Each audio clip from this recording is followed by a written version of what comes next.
Hi everybody, it's Miss Rachel from the Morristown and Morris Township Library, and I'm back today with another chapter of The Lion, the Witch, and the Wardrobe by C.S. Lewis, and this is read with permission from HarperCollins Children's Publishers.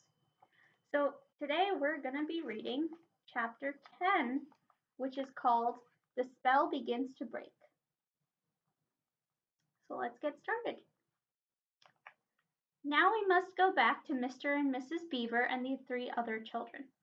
As soon as Mr. Beaver said, "There's no time to lose," everyone began bundling themselves into coats, except Mrs. Beaver, who started picking up sacks and laying them on the table and said, "Now, Mr. Beaver, just reach down that ham, and here's a packet of tea, and there's sugar and some matches, and if someone will get 2 or 3 loaves out of the crock over there in the corner."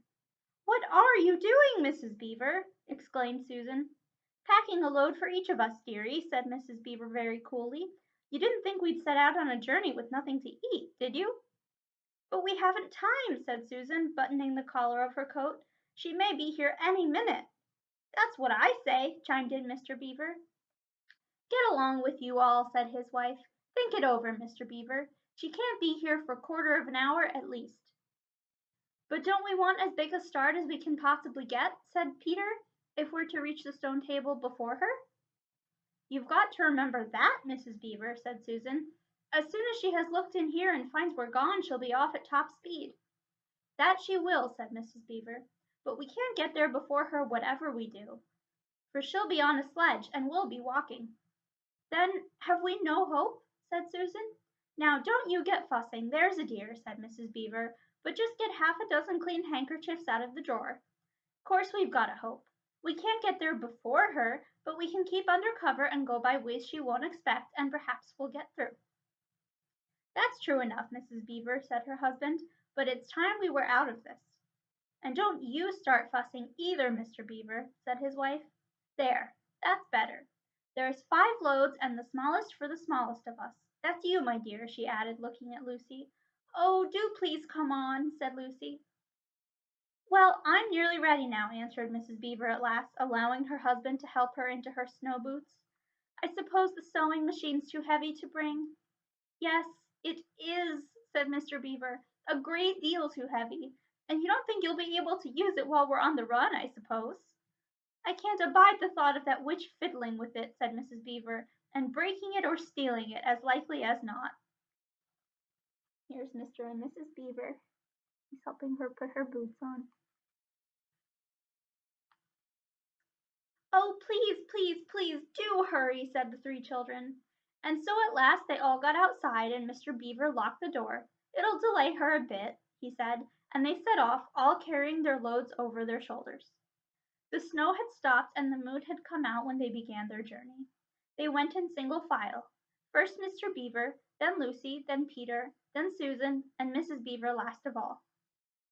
Mr. Beaver led them across the dam and on to the right bank of the river, and then along a very rough sort of path among the trees right down by the river bank. The sides of the valley, shining in the moonlight, towered up far above them on either hand. "Best keep down here as much as possible," he said. "She'll have to keep to the top, for you couldn't bring a sledge down here." It would have been a pretty enough scene to look at it through a window from a comfortable armchair, and even as things were, Lucy enjoyed it at first.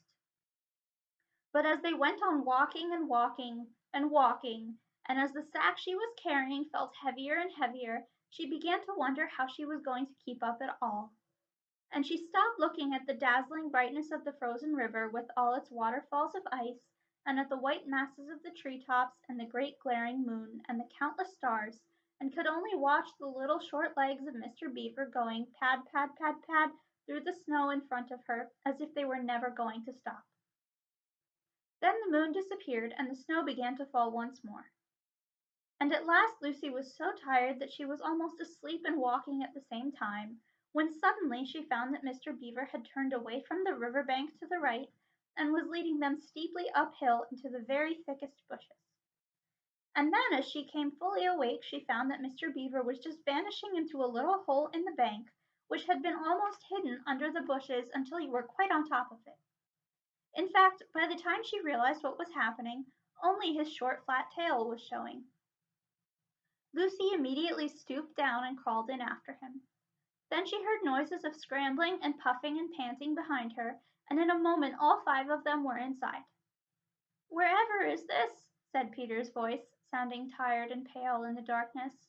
I hope you know what I mean by a voice sounding pale. "It's an old hiding place for beavers in bad times," said Mr. Beaver, "and a great secret. It's not much of a place, but we must get a few hours' sleep." "If you hadn't all been in such a plaguey fuss when we were starting, I'd have brought some pillows," said Mrs. Beaver. It wasn't nearly such a nice cave as Mr. Tumnus's, Lucy thought. Just a hole in the ground, but dry and earthy. It was very small, so that when they all lay down they were all a bundle of clothes together, and what with that and being warmed up by their long walk they were really rather snug. If only the floor of the cave had been a little smoother. Then Mrs. Beaver handed round in the dark a little flask out of which everyone drank something. It made one cough and splutter a little and stung the throat, but it also made you feel deliciously warm after you'd swallowed it. And everyone went straight to sleep. It seemed to Lucy only the next minute, though really it was hours and hours later, when she woke up feeling a little cold and dreadfully stiff, and thinking how she would like a hot bath.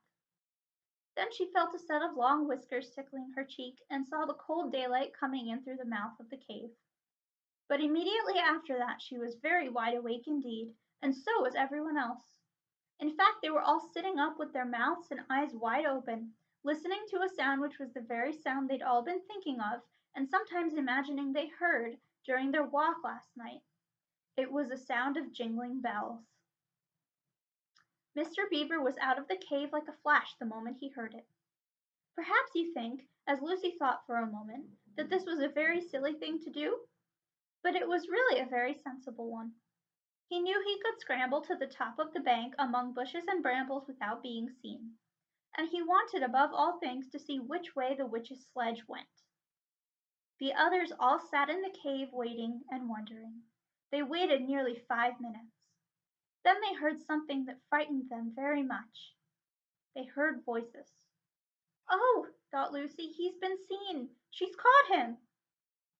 Great was their surprise when a little later they heard Mr. Beaver's voice calling to them from just outside the cave. "It's all right," he was shouting. "Come out, Mrs. Beaver. Come out, sons and daughters of Adam. It's all right. It isn't her." This was bad grammar, of course, but that is how beavers talk when they are excited. I mean, in Narnia. In our world, they usually don't talk at all. So Mrs. Beaver and the children came bundling out of the cave, all blinking in the daylight, and with earth all over them, looking very frowsty and unbrushed and uncombed and with the sleep in their eyes.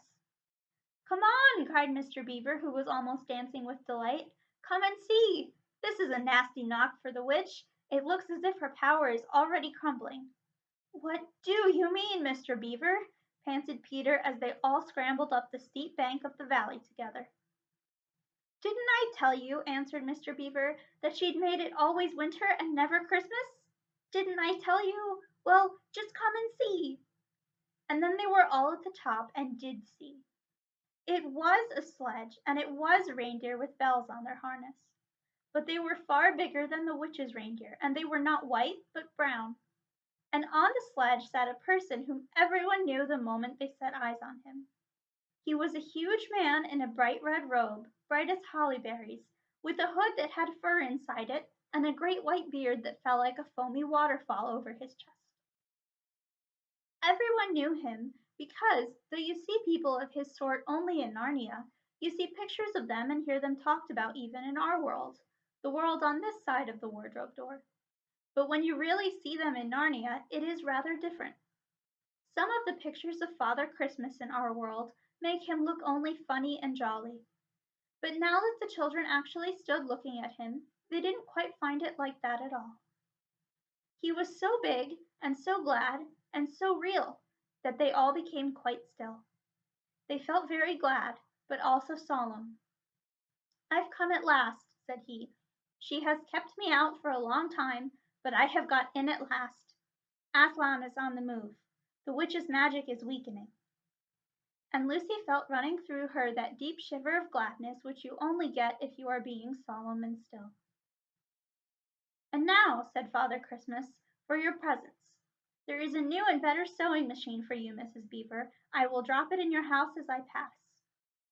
"If you please, sir," said Mrs. Beaver, making a curtsy, "it's locked up." "Locks and bolts make no difference to me," said Father Christmas. "And as for you, Mr. Beaver, when you get home you will find your dam finished and mended, and all the leaks stopped and a new sluice gate fitted." Mr. Beaver was so pleased that he opened his mouth very wide and then found he couldn't say anything at all. "Peter, Adam's son," said Father Christmas. "Here, sir," said Peter. "These are your presents," was the answer, "and they are tools, not toys. The time to use them is perhaps near at hand. Bear them well."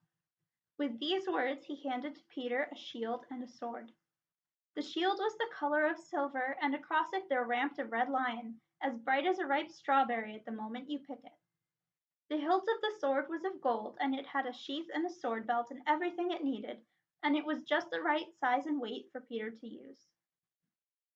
Peter was silent and solemn as he received these gifts, for he felt they were a very serious kind of present. "Susan, Eve's daughter," said Father Christmas, "these are for you." And he handed her a bow and a quiver full of arrows and a little ivory horn. "You must use the bow only in great need," he said, "for I do not mean you to fight in the battle. It does not easily miss, and when you put this horn to your lips and blow it, then, wherever you are, I think help of some kind will come to you." Last of all he said, "Lucy, Eve's daughter," and Lucy came forward. He gave her a little bottle of what looked like glass, but people said afterward that it was made of diamond, and a small dagger. "In this bottle," he said, "there is a cordial made of the juice of one of the fire flowers that grow in the mountains of the sun. If you or any of your friends is hurt, a few drops of this will restore them, and the dagger is to defend yourself at great need, for you also are not to be in the battle." "Why, sir?" said Lucy. I don't know, but I think I could be brave enough." "That is not the point," he said, "but battles are ugly when women fight. And now," here he suddenly looked less grave, "here is something for the moment for you all."